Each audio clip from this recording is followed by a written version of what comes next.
Howdy, y'all. Today we're going to take a look at Wingspan, a strategic bird collecting game where you will build a gaming engine that helps attract birds to your habitat by Stonemaier Games. This is a 1 to 5 player game that takes 40 to 60 minutes to play for ages 10 up. Howdy, y'all.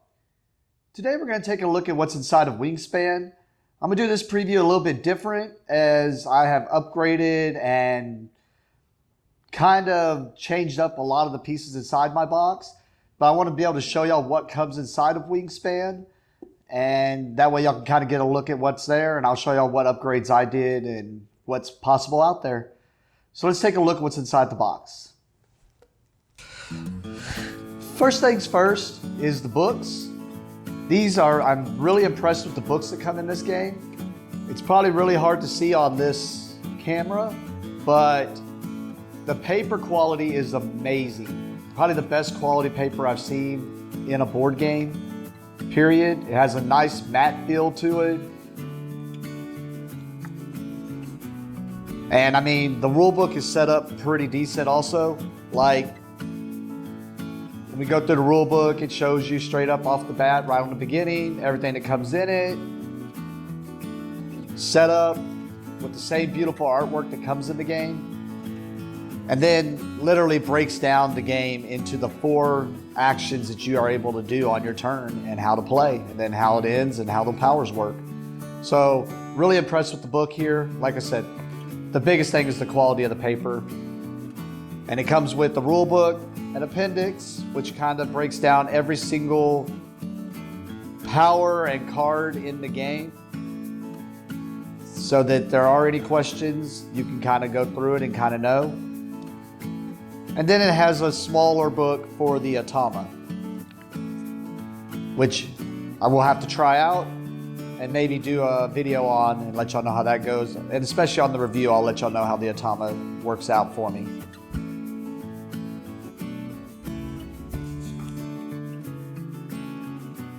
One of the other things that came in the game was there was this bag, which basically came with some of the cards, and you'll see some of the cards are marked when we go through them, and I'll point them out to where you can know which ones, but they're only marked on the front, not on the back. Calm down.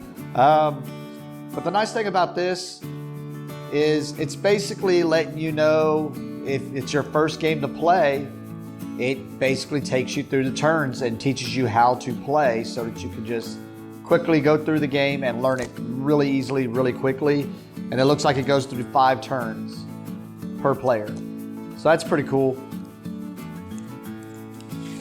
I've only ever seen games like Magic and a few other board games do this. So that's a nice little added addition. And then after you've used the cards, if you are using that to learn how to play, those cards just go into the deck and they become part of the deck and more birds you can bring out.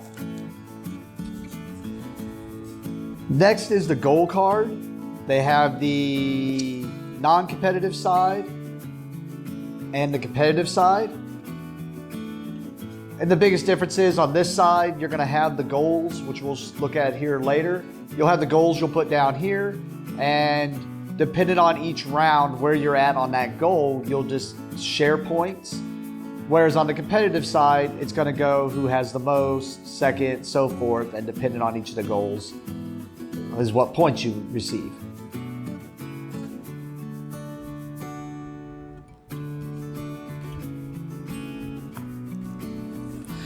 This is one of the things I upgraded. I had a 3D printed up one. This is one that we received later down the road. It's huge and chunky, but it's got the same beautiful artwork on it. You can find this online probably, and it's just got the same thing, just bigger, different artwork. As you can see, I haven't opened mine up yet, so I can't really show you the competitive side, but it looks like the same artwork on both sides. But this is what we use. So the bird trays that come in the box is this thing. It's a nice little storage unit for your cards. What I found is for our cards, since I use these tuck boxes, that the tuck boxes do go down in there. But even with this, the tuck boxes going down in there and being able to use this card storage tray, I found it just took up more space in the box for what, especially if there's going to be more expansions coming out, because one of the expansions does have another one of these boxes. So I kept this just because I couldn't get myself to throw this away. And it had a nice thing that I liked about it, where the 3 cards that stay out in the middle go here, the community cards. I just printed up something similar with my 3D printer so that it lays flatter in the box, doesn't take up as much space, because I was just keeping the lid just for that part. But like I said, I printed this up and it was kind of nice. I need to get a better one. This was more of a test print one, and once I sleeved up the cards, non-sleeved, this worked fine. You can find this on Thingiverse, but sleeved up, it needs to be about 10% bigger, as the sleeves kind of fit in here pretty snug. So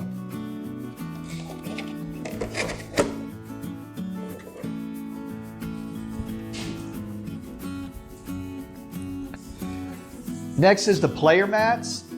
You get 5 of these in the box.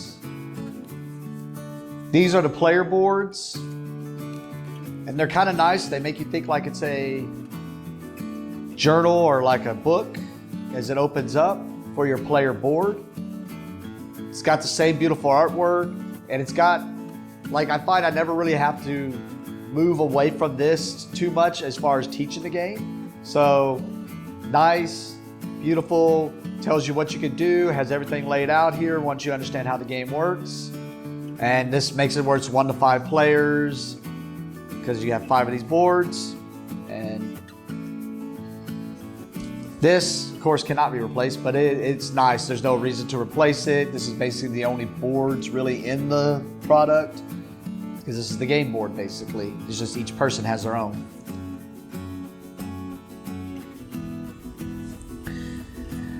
Next up, it comes with a small dice tower where you load the dice in through the back here, and they come out. The only thing that I would suggest as far as like any replacements on this, because it holds up and it actually folds down pretty nice and easy inside the box to store in, where you just basically tuck it down in there like that. The only thing that I'm looking at 3D printing to put in here is there's like a funnel that kind of sits into the place of this thing, to where you can just drop the dice down in instead of having to, especially when you're reaching across the table and you're trying to make sure they all fall down in there. But other than that, it's a pretty big hole, so it's not needed. And this is nice. We played the game a lot, and this isn't really showing that much wear and tear on it. But yep, it breaks down real easy, real nice. And then just to save on space, you can tuck when you're putting the game away, you're able to put some components in there and stuff to save you on the space and whatnot.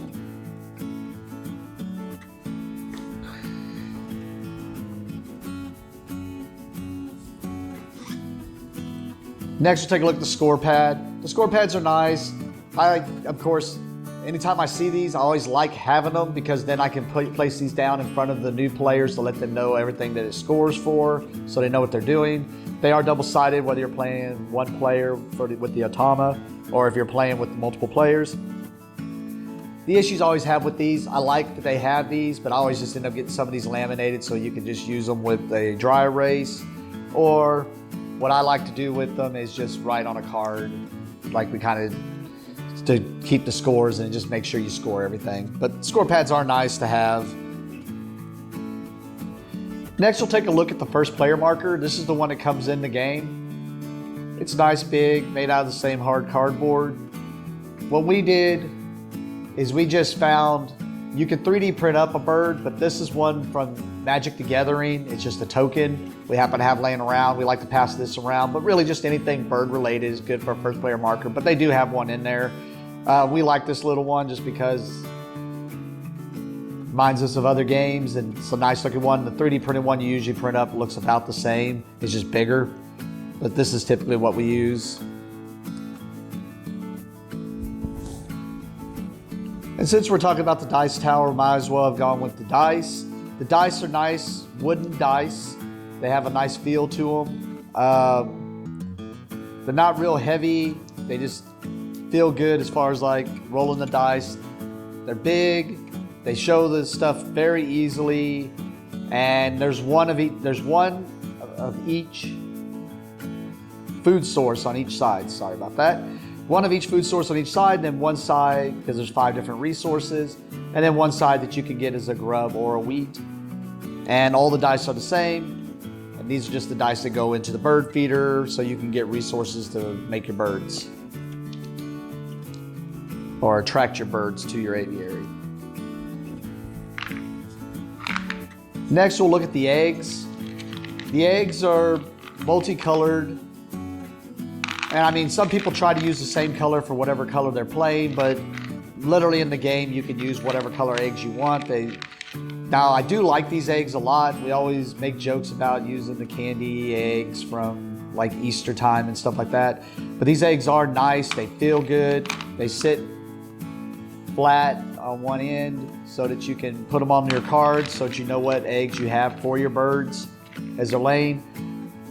Now, the game of Wingspan does come with the Stonemaier games things, which are the little resource boxes. I went and upgraded to this. It does have a lid. My lid got a little messed up, so I need to reprint a new one. Like, I just kind of messed up on the lettering a little bit, so I got to reprint a new one. But it does fit nice on here, and you can find this thing. I think the one I found on Thingiverse was too small for the eggs, just barely.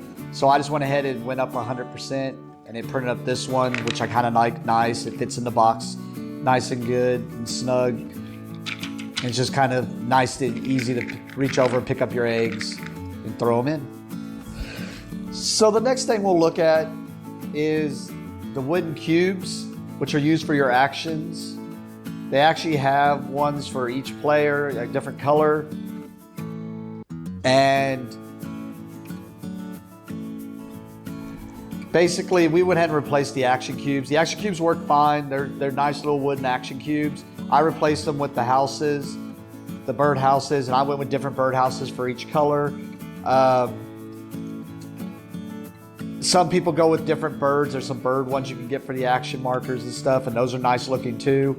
I just went with what the first thing I found when I started 3D printing, and these are nice. You can also find some things online that other people have done. I just like having the little addition here, but yeah, that's one of the things we changed with our copy, just to add a little bit different for each player in a way.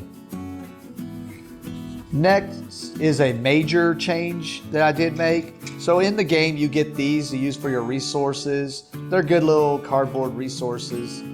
I kind of 3D printed and replaced. You get about 28 to 29 of each of these. And I replaced them with these things I found on Thingiverse, and then like little mice. I am going to replace these mice. These were meant to be put and glued along with the fish also onto the little bases. The fish I don't mind so much without the bases, but the rats, they're kind of, real easy to lose on the table, or I need to make them a little bit bigger. And then of course this box doesn't come with the game. We printed up this box just to hold the resources. It's got a lid just like the other one. And I had to do the same thing I had to do with the previous box. I had to upgrade this 100% just so they would fit these things. But if you're going with just the little cardboard ones, they got little miniature things where it can stack the cardboard or whatnot. There are also some things I've seen online where you can get resources that are made for the game that look nice also. But I definitely, it's just me. I usually try to replace cardboard where it can be replaced. As much as I like cardboard games and stuff, it's just something adds to the appeal. And Stonemaier, who made this game, they actually used to sell these boxes that had resources in them. And I bought all of those. And every time when I would play a game with my friends, they would just be majorly impressed with how much it would add. And they would tell me about later they'd play the game without the resources and be like, man, it just did not feel the same. I think the biggest time when people started realizing they had the resource differences with Stonemaier was with Scythe. But along with what I store in this, I store these. These are your action round tokens that go on the player board, on the round board, you'll do these randomly, and they're double-sided with different goals on each side. And I mean, these really are kind of one of the cusps of the game where you need to work on kind of trying to build your points up in this fashion, like, because you know what's going to happen each round, so you can kind of try to have a goal of where to be at. Like this one's birds in the forest area,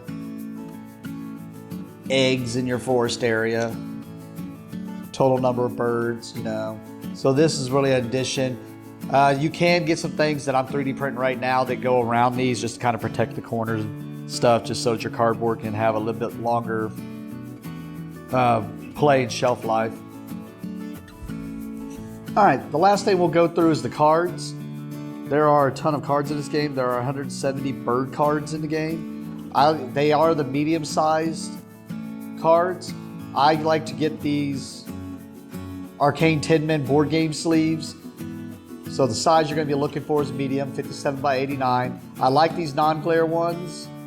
They do only come 50 to a box, but the nice thing about it is when you get your 50 sleeves and you sleeve them up, you're able to easily put the cards right back in the box, and it gives you a nice little tuck box, which you can use.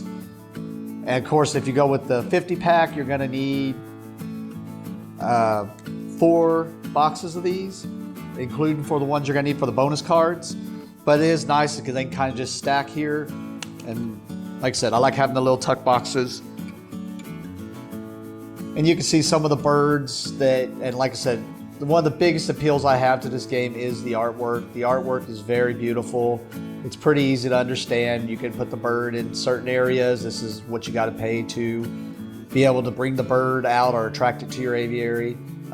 This is the victory points that it's worth at the end of the game. This is the type of nest it is. This is the wild card symbol, so it means it counts as all the types of nests. This is how many eggs that the bird can have on it. The ability, which is the engine building part of the game that you can do. And then little just trivia thing, which is kind of nice. I like reading some of this sometimes on there. Some of them are quite funny, and some of them are just things it's nice to know about birds and cool to know.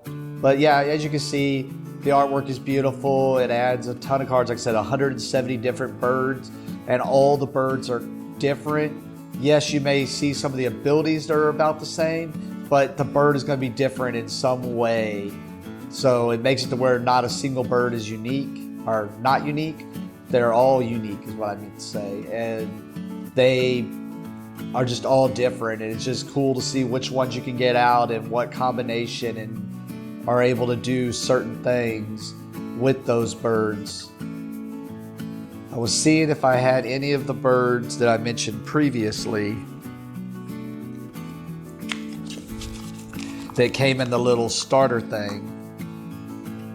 Guess I could have been a little bit more prepped, but yeah. So the nice thing is, like I said, if you ever want to be able to teach somebody with that starter thing, they put a little tick mark in the corner here that lets you know that those are the ones that you pull for that starter game and how to break them up when you look on that thing, so you can teach somebody if you want to. But I've never really had a problem teaching anybody this game. It's been pretty easy, especially if you make sure that someone goes before them, because then they can see how the actions break down and how to go. It seems very nice. Stonemeyer put a good production of a game out. I'm very impressed with it. Like I said, mostly the artwork. I love the artwork on this game. Even a friend of mine who's not big on birds loves playing this game when he gets a chance.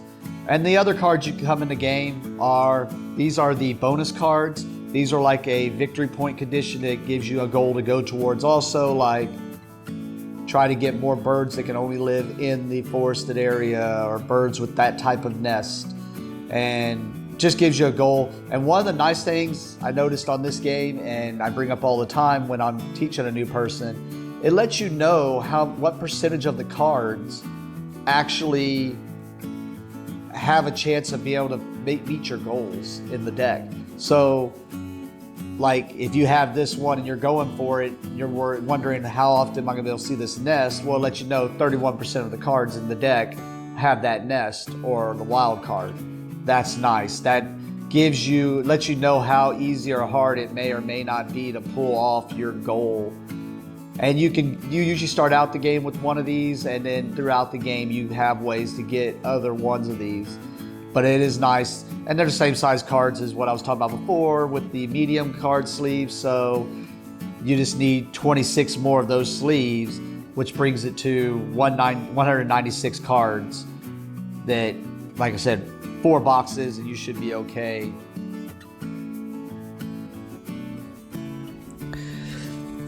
Now, if you go ahead and sleeve these up, these are the Atama cards. This will make you have to have an additional box if you want to sleeve up the whole things.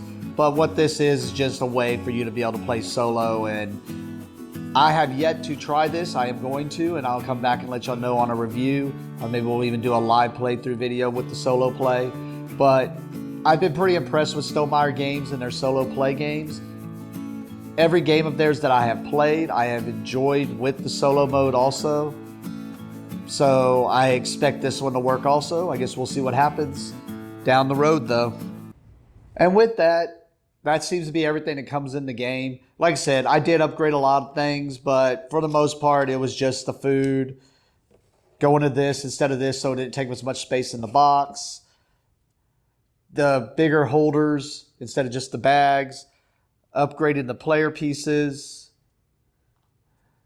and really that's about it. I do know you can upgrade this too, but I kind of like the little cardboardy feel of it, and it fits its purpose. There's no reason to really need to upgrade it in my opinion, but I mean, a dice tower is a dice tower, and this looking like a bird feeder is just an awesome addition. Really have nothing bad to say about this game and the production that Stonemaier put into it. So with that, we'll get it to the table and come back and let you know some reviews on it and how we feel it plays.